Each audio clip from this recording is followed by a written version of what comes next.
รอเป็นเตนยุงออยพิเศษ50ក្រោយពីខ្ញុំញ៉ាំបាយថ្ងៃត្រង់រួចខ្ញុំក៏បានបបួលបងមកកាត់ស្មៅបង្ហើយផងដែរក្រោយកាត់ទៅមានមេឃភ្លៀងសាច់ស្រែចប់គូលឿនខ្លាំងមែនទែនខ្ញុំក៏បានបបួលពួកគាត់ទៅសម្រាប់ផងដែរព្រោះអីមានករណីបងប្អូនខ្មែរយើងនៅកាត់ជួស្រែនៅស្រុកខ្មែរត្រូវផ្ទះបាញ់កំពុងពេលជួស្រែផងដែរខ្ញុំក៏បានឲ្យពួកគាត់សម្រាប់ព្រោះអីខ្លាចពេលគូខ្លាំងពួកបងប្អូនខ្ញុំតែងតែយកចិត្តទុកដាក់ចំពោះពួកគាត់ផងដែរដើម្បីធ្វើការនៅទីនេះហើយក្រោយពីមេឃរៀងទៅខ្ញុំក៏បានបបួលគាត់មកកាត់បង្ហើយផងដែរថ្ងៃនេះកាត់ដីមហិតតាចំការទុរៀនរបស់ថៅកែរបស់ខ្ញុំគឺកាត់ស្មៅមហិតតារួចផងដែរខ្ញុំក៏បានបបួលពួកគាត់មករឹសធាងដូងរឹសធាងដូងផងដែរជាស្រ័យពួកបងប្អូនរឹសធាងដូងយកចោលកាត់ធាងដូងឲ្យមើលទៅស្អាតបាតផងដែរព្រោះឯដូងក្អូបរបស់គាត់នៅទីនេះក៏ដាំ20ដើមផងដែរលាយជាមួយដើមទុរៀនផងដែរហើយចំពោះការងារនៅទីនេះខ្ញុំក៏បានមើលការខុសត្រូវថៅកែគាត់នៅផ្ទះធ្វើការរបស់គាត់ហើយគាត់ក៏បានរៀបចំបើកឡានហើយគាត់ខលមកសួរខ្ញុំថានេះរួចនៅខ្ញុំក៏បានប្រាប់គាត់ថារួចហើយថៅកែខ្ញុំក៏មកដល់ល្មមហើយបងប្រុសម្នាក់គាត់ក៏បានសុំលហុងថៅកែរបស់ខ្ញុំយកទៅហូបផងដែរថៅកែខ្ញុំថាអត់អីទេយកទៅហូបទៅថៅកែខ្ញុំក៏ចិត្តល្អព្រោះអីលហុងដែលគាត់សុំនេះគឺលហុងបាក់ទេពុកម៉ែបងប្អូនទៅពេលបាក់ទៅគាត់ក៏បានសុំថៅកែរបស់ខ្ញុំផងដែរបើថាលហុងវាមិនបាក់មិនអីគាត់ក៏ហ៊ានសុំទេពុកម៉ែបងប្អូនទៅពេលលហុងបាក់ថៅកែខ្ញុំក៏តែងតែចោលឬមួយក៏យកចែកគេចែកឯងផងដែរចំពោះថៅកែខ្ញុំក៏ចិត្តល្អហើយដល់ម៉ោង5ល្មមគាត់ក៏បានជូនកូនចៅបងទៅកន្លែងផ្ទះរបស់គាត់វិញផងដែររอเป็นเตนยุงออยพิเศษ50วันนี้នេះ50วันนี้50พฤกนี้โมตีนะโอเคขอบคุณเจริญ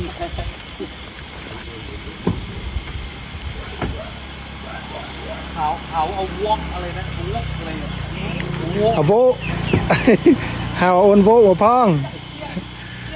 ហើយថៅកែរបស់ខ្ញុំគិតបានជួបបងឡាមជឿសួរបងឡាមគិតជាជនជាតិខ្មែរយើងបងប្អូនធ្វើការនៅទីនេះ4ឆ្នាំឡាមគិតតែមើលការគ្រប់ត្រូវកូនចៅបងប្អូនខ្មែរដែលគាត់ធ្វើការនៅទីនេះផងដែរបានធ្វើការទេបងហើយគាត់មានកូនមានចៅទៅគាត់រៀននៅប្រទេសថៃបងប្អូនហើយគាត់ក៏បានស្គាល់ថៅកែគាត់និយាយលេងជាមួយថៅកែចាំไม่บ้านសង្ហាកว่าเดิมเมื่อเช้ามีคนนึงนึกว่าลามอ่ะអូនមួយដែលមើលអត្រាក៏ดูเรื่อยๆមើលអត្រាស្គមគាត់ស្គាល់ណាគាត់តែងតែសូនណាเขาเหมือนจะไม่ค่อยพูดก็เลยงงว่าថៅកែគាត់មាននិយាយជាមួយបងជនជាតិខ្មែរគាត់ស្គាល់គ្នាเขาเรียกต่อมทอมซินมันบวมอะไรอย่างเงี้ยหรือไปหาหมอแล้วก็อาจจะต้องผ่าตัดทอมซินไม่ได้เจ็บไม่ได้อะไรอะครับเวลาที่เรากินอะไรแล้วแบบว่ามันเสพอะไรเงี้ยคนเราจะมีต่อมทอมซิน2 ข้างผมตอนเด็กๆผมเอามือลูบក្រោយពីនាំកូនចៅបងឡាមកផ្ទះកាត់វិញទៅថៅកែកាត់បានបើកឡានទៅវិញផងដែរបងប្អូនហើយខ្ញុំក៏បានយកគ្រឿងកាត់ស្មៅយកអីយកមកទុកដាក់ផងដែរព្រោះថៅកែក៏តើយកទៅផ្ទះវិញទេព្រោះមានភ្លៀងមានអីញ៉ៃទៅកាត់ឲ្យទៅតែខ្លួនយករបស់របរទុកដាក់ឲ្យស្អាតផងដែរហើយនេះឯងបងប្អូនកាត់ស្មៅថ្ងៃនេះគ្នា4នាក់ដីមហិតតាហើយថៅកែរបស់ខ្ញុំក៏ដល់បងស្រីនិងបងថ្លៃរបស់ខ្ញុំគាត់អង្គុយក្រៅទេព្រោះអីភ្លៀងធ្លាក់ទៅគាត់ឲ្យអង្គុយក្នុងឡានរបស់គាត់ផងដែរបើថាថៅកែផ្សេងបងប្អូនគេអត់ខ្វល់ទេគឺគេអង្គុយក្រៅនឹងឯងហើយចំពោះថៅកែខ្ញុំក៏តែងតែយកចិត្តទុកដាក់ចំពោះកូនចៅរបស់គាត់ផងដែរហើយនេះគឺជាទីធ្លាផ្ទះលោកឪពុករបស់គាត់នៅខាងក្រៅហើយគាត់ក៏បានជិះឡានទៅផ្ទះរបស់គាត់ផងដែរគឺផ្ទះគាត់នៅឯក្នុងបងប្អូនផ្ទះគាត់មាន2កន្លែងខាងក្រៅដែលខ្ញុំមកកាត់ស្មៅនេះគឺផ្ទះលោកឪពុករបស់គាត់ហើយនេះគឺជាស្រុកស្រែជនបទស្រុកគេផងដែរ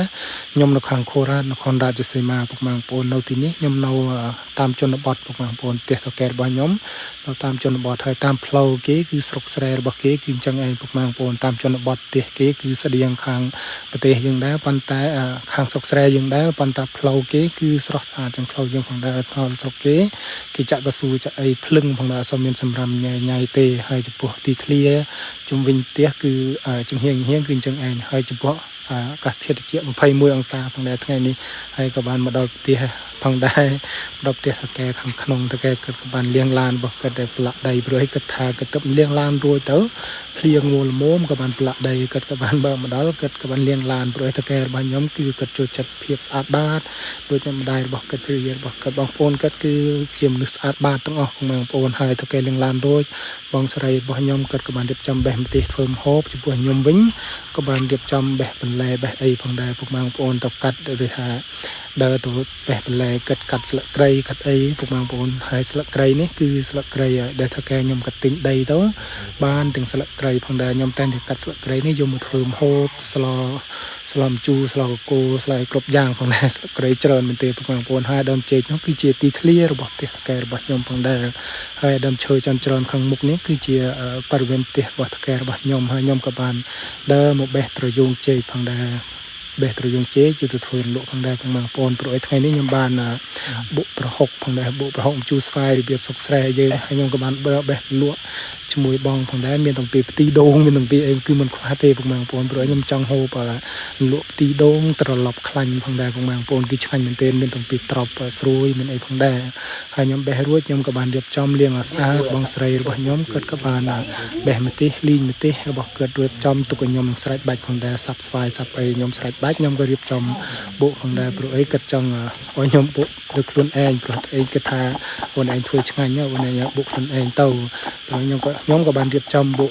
ម្ជូរស្វាយបុកប្រហុកម្ជូរស្វាយរបៀបសុកស្រែយើងបងប្អូនគាត់ក៏បានចំហុយប្រហុកទុកដាក់ឲ្យខ្ញុំផងដែរបងប្អូនចំពោះស្ករខ្ញុំប្រើស្ករត្នោតដែលខ្ញុំទិញមកផងដែរមានម្ជូរស្វាយមានអីផងដែរបងប្អូនហើយបុកប្រហុកងាយទេបងប្អូនបុកប្រហុកសុកស្រែយើងគឺឆ្ងាញ់បងប្អូនខ្ញុំចូលចិត្តហូបបុកប្រហុកម្ជូរស្វាយបុកប្រហុកម្ជូរខ្សាំងបុកប្រហុកអំជូរអំពិលគ្រប់យ៉ាងឲ្យតែបុកប្រហុកយើងគឺខ្ញុំចូលចិត្តមែនទែនបងប្អូនហើយខ្ញុំក៏បុករួចរាល់ផងដែរនឹងឯងគឺជាមុខមាត់បុកប្រហុកម្ជូរស្វាយរបស់ខ្ញុំផងដែរទំនងអត់បងប្អូនគឺខ្ញុំដាក់ស្ករត្នោតទៅឆ្ងាញ់នឹងស្ករសខ្ញុំអត់ចូលចិត្តហូបស្ករសទេបងប្អូនមានទាំងពីបុកត្រប់ពុតញោមបងប្អូនត្រប់ចង្កមយើងហើយមានបុកត្រប់ហើយនឹងបុកប្រហុកម្ជូរស្វាយ